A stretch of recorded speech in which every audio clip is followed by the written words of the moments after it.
Queridos hermanos, para comprender el dramatismo que entraña este texto que hemos escuchado y que conocemos como la parábola del sembrador, tenemos primero que contemplar o considerar la situación humana universal que nos presenta San Pablo en esa segunda lectura que se nos proclamó, tomada de la carta a los romanos. La creación entera quedó sometida al pecado, al desorden egoísta del hombre, y desde entonces gime por su liberación.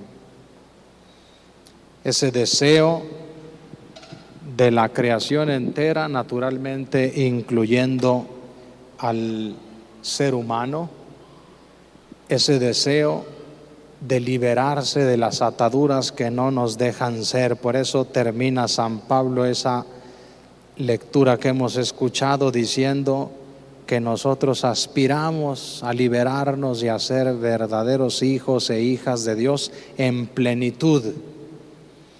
¿Cómo se consigue eso? Naturalmente a través de Cristo, su encarnación y su obra redentora.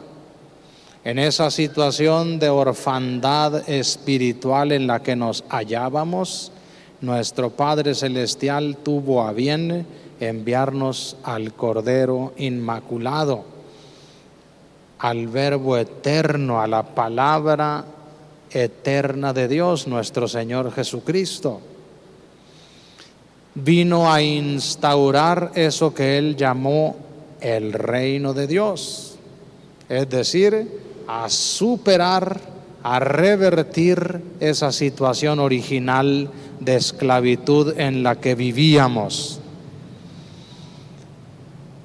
Pero la puerta para que ese nuevo orden, que es el reino, se abra para nosotros es justamente la palabra del Verbo eterno de Dios, las palabras de nuestro Señor Jesucristo, que son vida eterna para aquel que las escucha, las acoge en su corazón y haya la forma creativa de ponerlas en práctica en su vida.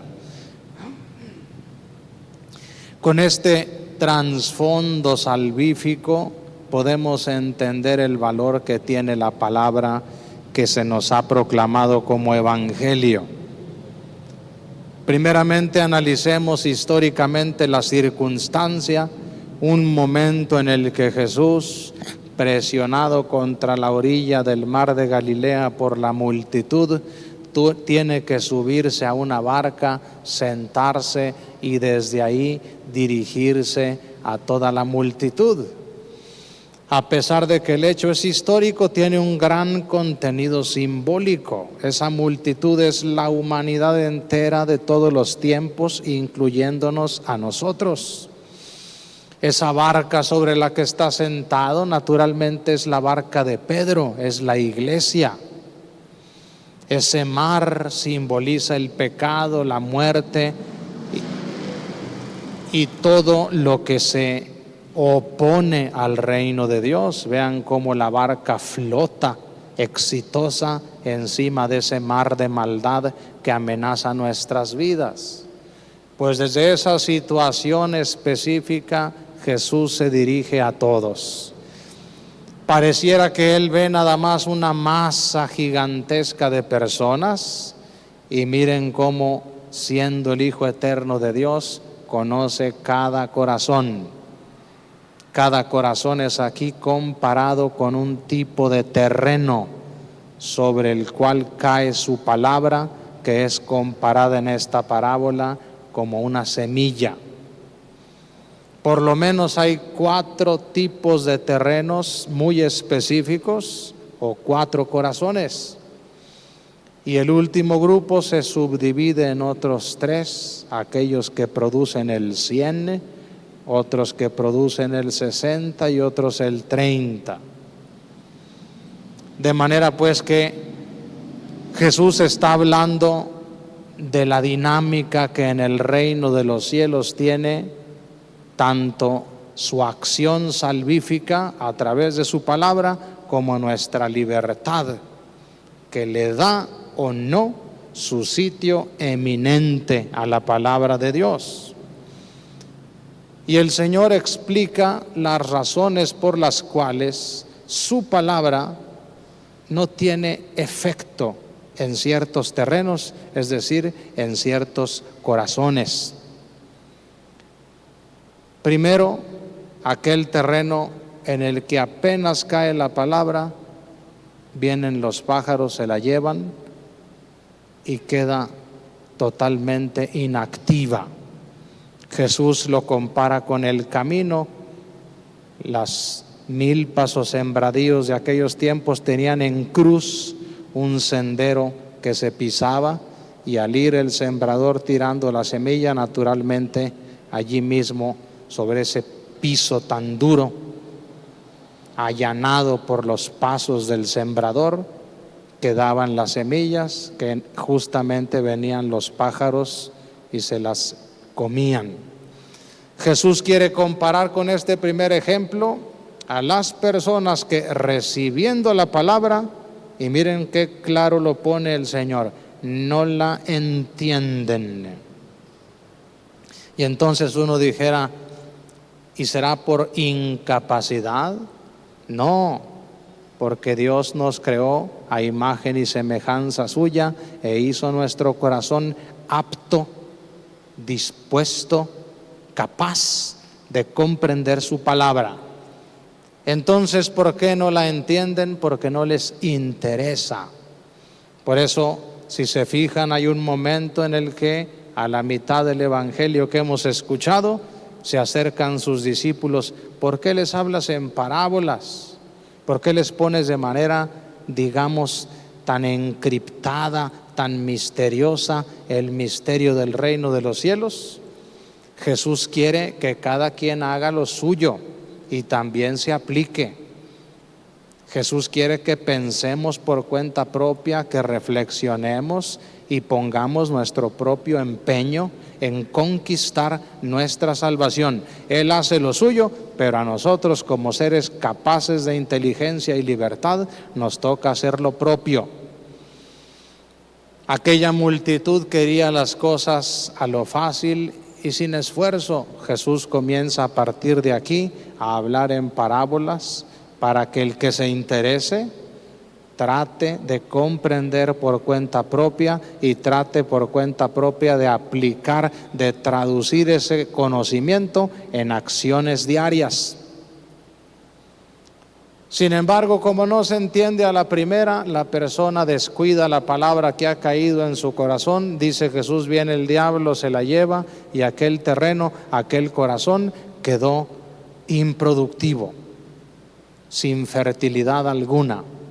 Luego viene un segundo terreno, aquel en el que la semilla cae en tierra muy delgada, de poca profundidad. Inmediatamente enraiza allí la palabra, germina, pero por falta de profundidad se seca la plantita. Jesús quiere comparar ese terreno con esos corazones inconstantes que a las primeras dificultades que se reciben por ser cristiano o cuando hay persecuciones, abandonan la palabra. Esa inconstancia propia de ciertos corazones es la que queda reflejada en este segundo tipo de terreno, donde también a final de cuentas la palabra queda infértil. Viene un tercer tipo de terreno todavía más común, aquel en el que la semilla cae entre espinos, es decir, la semilla que es posibilidad de una nueva planta, cae donde ya ha implantado otra planta su raíz, los espinos. Y entonces esos espinos que le llevan ventaja a la nueva planta terminan sofocándola. Y Jesús explica qué son en esos corazones esos espinos. las preocupaciones de la vida y el afán de riquezas. ¿Cuánta gente le da más prioridad a las preocupaciones de la vida y al deseo de enriquecerse o de tener bienes materiales que a la palabra de Dios? Donde está tu tesoro está tu corazón, dijo el Señor. Naturalmente, si el tesoro está en las preocupaciones que me roban la paz o en el deseo de acumular o de tener más, el valor de la palabra de Dios pasa a segundo término. Y finalmente, queridos hermanos, están esos corazones buenos, esas tierras fértiles en las cuales la palabra cae, es recibida con propiedad y fructifica. Pero miren qué interesante la categorización que hace Jesús. Sabe que el Espíritu Santo dio dones de manera dispar, diversa a las personas. Unos tienen la capacidad de fructificar hasta el 100%, otros al 60% y otros al 30%, pero a final de cuentas todos fructifican, todos ponen en práctica en su vida diaria el valor, el conocimiento, las informaciones que la palabra de Jesús le da a sus corazones. Ahí está entonces la primera clave para entender el misterio del reino de los cielos. Si se fijan ustedes, el domingo que entra y el otro domingo también, Jesús seguirá hablando del misterio del reino de los cielos. ¿Por qué es un misterio? Porque queremos entender por qué, si Dios es omnipotente, su salvación no termina de realizarse de una vez por todas. La respuesta es la libertad humana.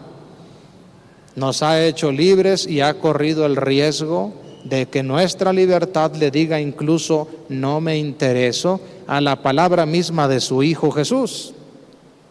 Pero es un Dios paciente, un hortelano que cultiva y espera, que es insistente, que le cava alrededor a la planta de nuestra vida, la abona con las experiencias que nos pasan y le da tiempo para que fructifique.